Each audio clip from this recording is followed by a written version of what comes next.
Thank you. So today, I want to talk to you a story about two friends. The first one, a remarkable individual, a grade 8 student, a university graduate, a decorated taekwondo champion. He had a body built like a demigod, a testament to both mind and body. He had a profound love of travel, which then led him to move to Australia. And he also set up a brand called Fight Train, all based around martial arts, well-being, mindset. The ethos of that was never quit, never fail, never scared. To the social media life, Chris loved exotic places, beautiful beaches, beautiful women, and living life to the fullest. Let me tell you about a second friend. He was a disruptive one at school. You know, like those mavericks of society that everyone calls. In his teenage years, he experimented with alcohol and drugs, which then led him to barely pass his GCSEs, only to actually beg himself into A-levels. But he actually quit and entered the workforce at 16. But fate had its own plans. He soon found himself working at a bank, became a lettings director of a business, served at chairman at board level. So to the outside social media world, he had the perfect life, the nice cars, dining experiences, trips abroad. So how did these two best friends from two different walks of life come together? It came from an unmasked, non-judgmental space, before a time of social media, before the likes, shares, and followers took place. So you haven't worked this out, these two best friends were me and my friend Chris. I struggled in my primary school years, despite having three brothers, and I always struggled to find friends. So when I moved into secondary school, I was always worried about finding that one friend and feeling lonely again, especially in a bigger environment. And then I met Chris. He changed this. I was loved for who I was. I was unmasked. He just made me feel safe. And Chris, unknowingly, was actually healing my wounded inner child. So this meal you see before you marks a special occasion. Just before Chris went off to Australia, we discussed about setting up his Fight Train brand into a global empire. It achieved so many likes and shares and followers on social media, it led to a large investment, and Chris and I went global. Two best friends from two different walks of life built a multi-million-pound business together that everyone on social media would have wanted. The story ends. That part never happened. On the 28th of February 2016, I remember waking up on the sofa, alone in the house, after a night of heavy drinking. It was 5 a.m. in the morning. I remember checking my phone to ensure my former partner at the time had actually returned safely from a night out. But then I went on Facebook, the place where we seemingly share our perfect lives, and I came across a post that simply read, R.I.P. Chris Quenby. As it was 5 a.m. in the morning, I couldn't make any calls, so I reached out to this chap in Australia and said, "Can you tell me what's happened?" And he said, whilst it was unclear, that Chris had in fact taken his own life. I just genuinely didn't understand, because Chris is the person who befriended people without judgment. Chris is the person who you always remember at a party, you know, those sort of people. But truth be told, Chris had in fact taken his own life. I just want to share with you a message from the same chap who told me Chris's passing on the type of person he was. And this was one of the last messages he sent me before we parted, obviously, ways. I'm sure he's probably the same at home, but he touched the hearts of everyone he met out here, and that message needs to be passed on. Today, I'm passing on that message to you all. So this picture here is not where we built a multi-million-pound business. This picture here is where Chris and I shared the last room together. The last time I had a meal with him, the last time I kissed him on the cheek, last time I shook his hand, the last time I basked in the presence of a human who touched so many lives, including mine. I was overwhelmed with guilt at the fact that my best friend hadn't confided me in his own mental health struggles. The truth be told, I was struggling myself. Leading up to Chris's passing, the nice car on social media turned into a place where I'd fight me and a demon, not smash into a barrier. The hard work attitude, the drinking meant that I slept 2 to 3 hours a night. I mastered this with arrogance, ego, and bravado, And at that time, I felt that dealing with mental health was a sign of weakness. Just man up and get on with it. So how could my friend come to me in his inner turmoil when I was masking to be someone I was not? Who has that perfect social media life? Who only shares the best bits? Or are you someone who's masking in your own society, and are you exhausted of it?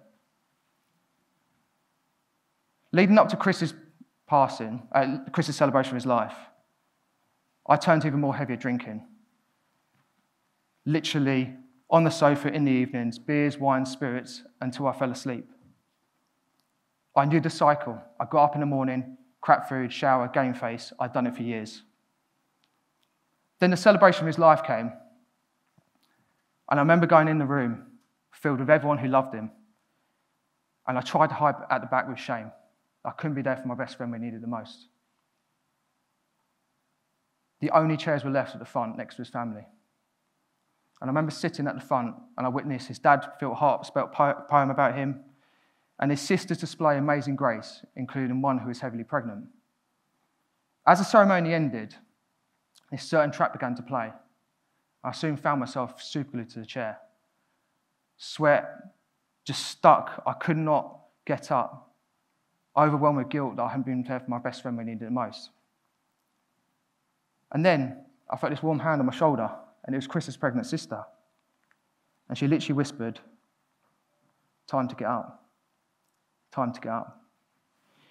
That sense and that warmth made me feel empowered to get up, and it was like lightning bolts into my soul.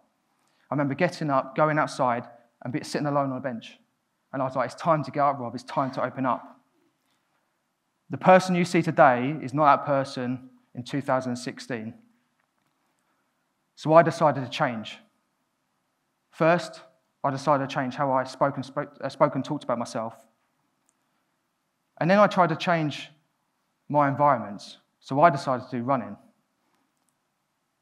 I'll be honest with you, I ran around the block and I was so unfit, I cried the first time. We've all been there if any of us runners in the room. And then I ran again, and I ran again, and I ran again. I ran 5Ks, 10Ks, half marathons, then went into multiple marathons. And call me crazy, I'm about to do ultras this year.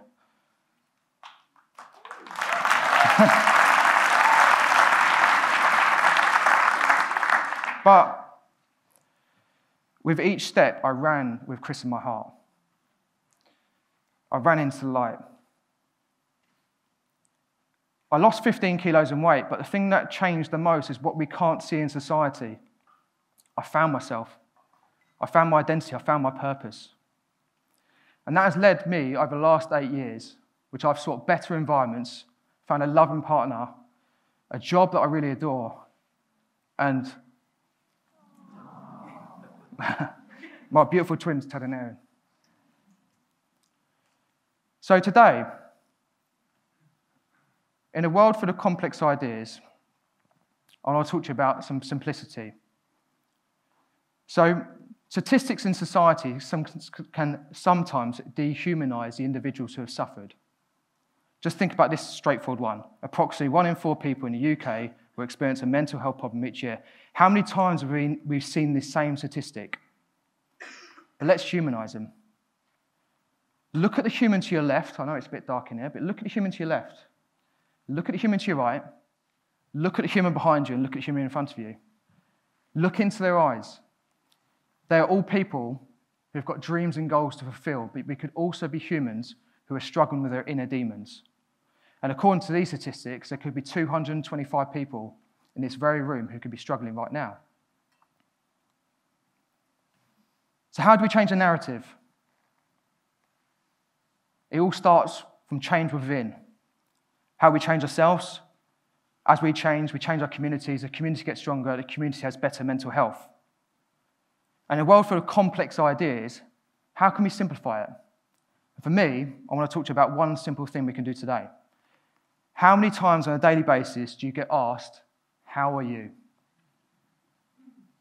How many times? Loads. And what's the simple response? "I'm fine." But what does fine mean? Flipping incapable of name and emotion? Or, "I'm fine." The second most told lie. The first one is, "I've read the terms and conditions." But what if we aren't fine? What if we need help? What if we're masking?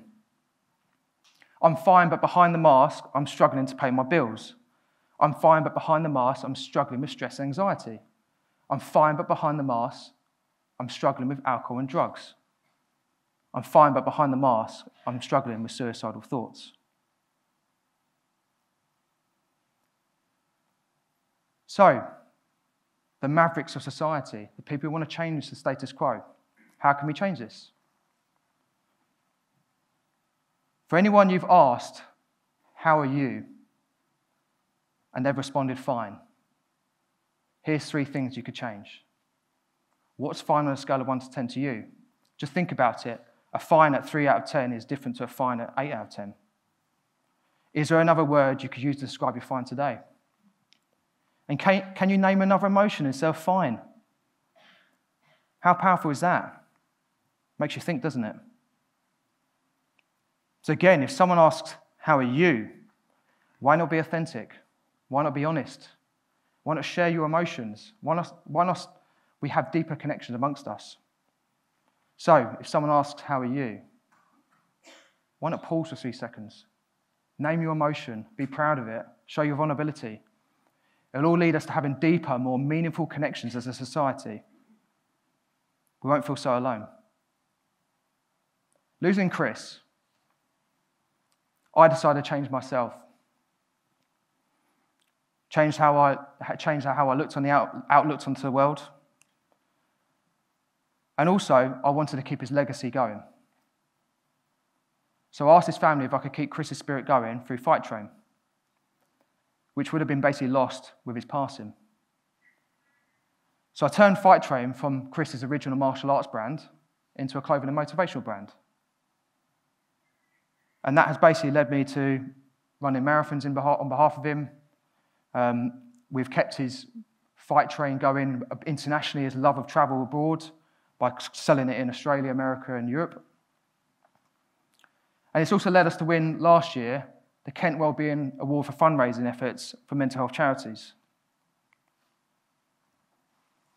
In all my marathon runs and all my speaking on stage at schools, speaking to kids about mental resilience, which I think is very, very important, one thing I've always done is learning the power of digging deeper and trying to remove fine out of society. And this has led to more powerful conversations amongst people. And some of those people have become brand ambassadors, including Daniela and her son Rocco. This is Rocco on the left, the day of his birth. Daniela was told to terminate Rocco before he even existed. The stats were too high against him. She decided she wanted to see whether he would survive himself, his decision. So this is on the day on Rocco's birth, and this is him a few years later. Define those statistics. So Fight Train's ethos at the beginning has always been never quit, never fail, never scared. So if you've got mental health problems and you're looking to quit, you fear failure, or you're scared to open up, there is a community out there that's willing to support you. And it all starts with us having deeper, more meaningful conversations. So I'll leave you with one question. It's a powerful one. How are you guys? And remember, no more fine.